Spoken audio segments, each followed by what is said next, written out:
ইতিহাস, ঐতিহ্য, সুফিবাদ এবং রহস্যময়তার পীঠস্থান হল ভারতের রাজস্থানের খাজা মাইনুদ্দিন চিশতির দরগা শরীফ। ধর্ম, সম্প্রদায় এবং ভৌগোলিক সীমানার চৌকাঠ পেরিয়ে বিশ্বের দরবারে এটি এমন এক স্থান অর্জন করেছে যা পরিদর্শন করার জন্য বিশ্বের বিভিন্ন প্রান্ত থেকে মানুষ ছুটে আসেন। বহু হিন্দু নারী এই দরগায় আসেন মানত করতে। তবে সম্প্রতি এই দরগা আলোচিত হচ্ছে একটি ভিন্ন কারণে। শিব মন্দিরের উপর এই দরগা বানানো হয়েছিল বলে আদালতে মামলা দায়ের করেছেন হিন্দু সেনা নামে এক সংগঠনের সভাপতি বিষ্ণু গুপ্তা। মিস্টার গুপ্তা সেখানে হিন্দুদের পুজো করার অনুমতির জন্য আবেদন জানিয়েছেন। বিষ্ণুগুপ্তার দাবি, মন্দিরের অস্তিত্বের ঐতিহাসিক প্রমাণ রয়েছে। যদিও এই দাবি উড়িয়ে দিয়েছেন খাজা মাইনুদ্দিন চিশতির অনুসারীরা। সুলতানে হিন্দ হজরত খাজা মাইনুদ্দিন চিশতি ভারতীয় উপমহাদেশে চিশতিয়া ধারার সবচেয়ে বিখ্যাত সুফি সাধক। তার হাত ধরে 13 শতাব্দীর শুরুর দিকে এখানে প্রথম চিশতিয়া ধারা প্রতিষ্ঠিত হয়। ভারতের চিশতি ধারার মাধ্যমে আধ্যাত্মিক ধারা বা সিলসিলা এমনভাবে ছড়িয়ে পড়ে যে পরবর্তীতে নিজামুদ্দিন আউলিয়া সহ তার অনুসারীরা ভারতের ইতিহাসে সুফিবাদকে নিয়ে যান অন্য উচ্চতায়। চলুন আজকের এই ভিডিওতে খাজা মাইনুদ্দিন চিশতির আদ্যোপান্ত জেনে নেওয়া যাক। জন্ম ও প্রাথমিক জীবন। 1141 খ্রিস্টাব্দে পূর্ব পারস্যের সিস্তান রাজ্যে জন্মগ্রহণ করেন খাজা মাইনুদ্দিন চিশতি। তার বাবার নাম সৈয়দ গিয়াস আলী দ্বীন। পারস্যের তথা বর্তমান ইরানের বুকেই তার বেড়ে ওঠা। মাত্র 15 বছর বয়সে বাবা মাকে হারিয়ে ফেলেন তিনি। উত্তরাধিকার সূত্রে বাবার কাছ থেকে একটি উইন্ডমিল এবং ফলের বাগান লাভ করেন তিনি। কথিত আছে একদিন তিনি তার ফল বাগানে পানি দেওয়ার সময় বিখ্যাত সুফি শেখ ইব্রাহিম কুন্দুজি সেখানে উপস্থিত হন। কিশোর মাইনুদ্দিন তাকে দেখে চমকে যান। কিভাবে তাকে আপ্যায়ন করা যায় তা নিয়ে তটস্থ হয়ে পড়েন। এরপর তিনি নিজের ফল বাগান থেকে কিছু ফল নিয়ে কুন্দুজির সামনে পরিবেশন করেন। কুন্দুজি খুশি হয়ে এর প্রতিদান হিসাবে তাকে এক টুকরো রুটি খেতে দেন। সব মিলিয়ে তার মনে ইসলামের প্রতি গভীর আকর্ষণ জন্ম নেয়।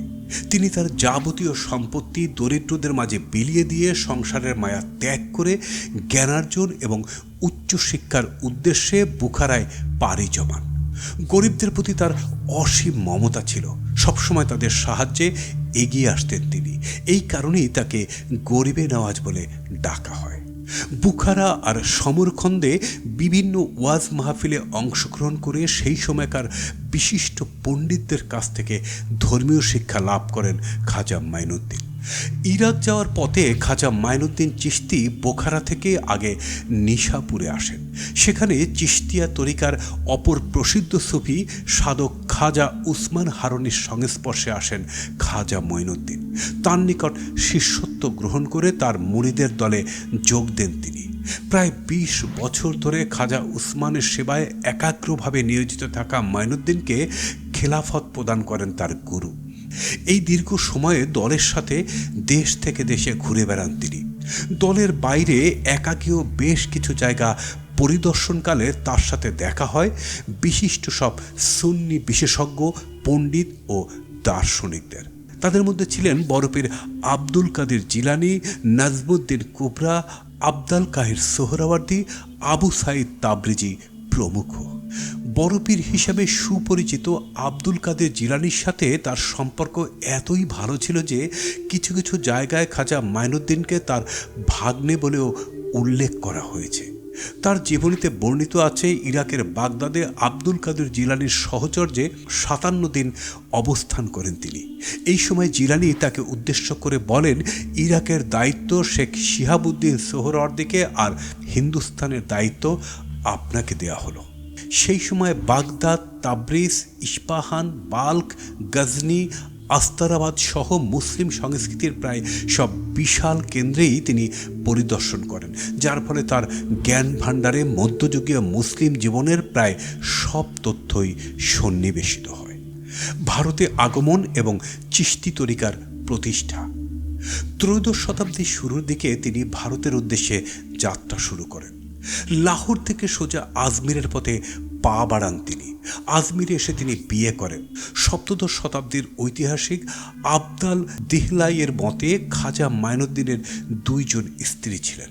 বলা হয় স্থানীয় হিন্দু এক রাজার কন্যাকে তিনি স্ত্রী হিসাবে গ্রহণ করেন। আবু সাইদ, ফাকর আলদিন এবং হুসাম আলদিন নামক 3 পুত্র আর বিবি জামাল নামক এক কন্যার পিতা ছিলেন তিনি। ভাই বোনদের মধ্যে শুধুমাত্র বিবি জামালই বাবার সিলসিলা রক্ষা করতে এগিয়ে আসেন এবং স্থানীয় সুন্নি তরিকার দিকপাল হিসাবে পরিচিতি লাভ করেন। আজমিরে স্থায়ী হওয়ার পর চিশতি তরিকা আরও সুদৃঢ় করতে এবং তার ব্যাপ্তি বাড়াতে তৎপর হন খাজা মাইনুদ্দিন চিশতি। তার হাত ধরে ভারতে বহু মানুষ ইসলাম ধর্ম গ্রহণ করে। ঐতিহাসিকদের বর্ণনা থেকে পাওয়া যায় খাজা মাইনুদ্দিনের সদয় আর নম্র ব্যবহারে স্থানীয়দের মন ছুঁয়ে যায়। দিল্লিতে চিশতিয়া তরিকার প্রসার ঘটাতে বখতিয়ার কাকিকে নিযুক্ত করেন তিনি। দর্শন এবং অলৌকিকত্ব। মাইনুদ্দিন চিশতি তার কয়েকজন অনুসারীকে সাথে নিয়ে আনা সাগর নামক একটি খালের পাড়ে স্থায়ীভাবে বসতি স্থাপন করেন।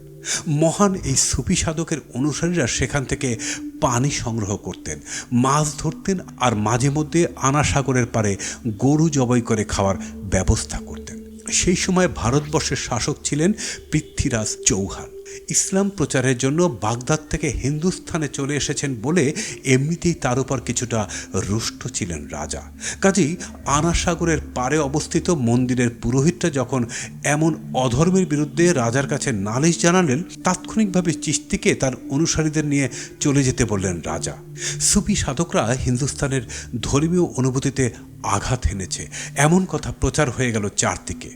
রাজার সমর্থন পেয়ে স্থানীয়রা দাবি করে বসল, শুধু আনা সাগরের পাড়ি নয়, মুসলিমদের খালি করতে হবে আজমিরের মাটি।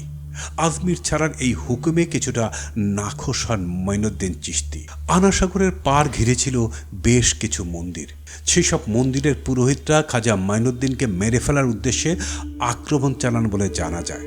হযরত খাজা মাইনুদ্দিন চিশতি কিছুটা বালি হাতে তুলে নেন আর ক্রুদ্ধ ব্রাহ্মণদের দিকে তা ছুড়ে দেন। এতে কয়েকজন চোখের দৃষ্টি হারান আর বাকিরা সেখান থেকে দৌড়ে পালান। রাজার কানে যখন এই কথা গেল, তিনি প্রচণ্ড বিরক্ত হয়ে হতাশ হয়ে পড়লেন।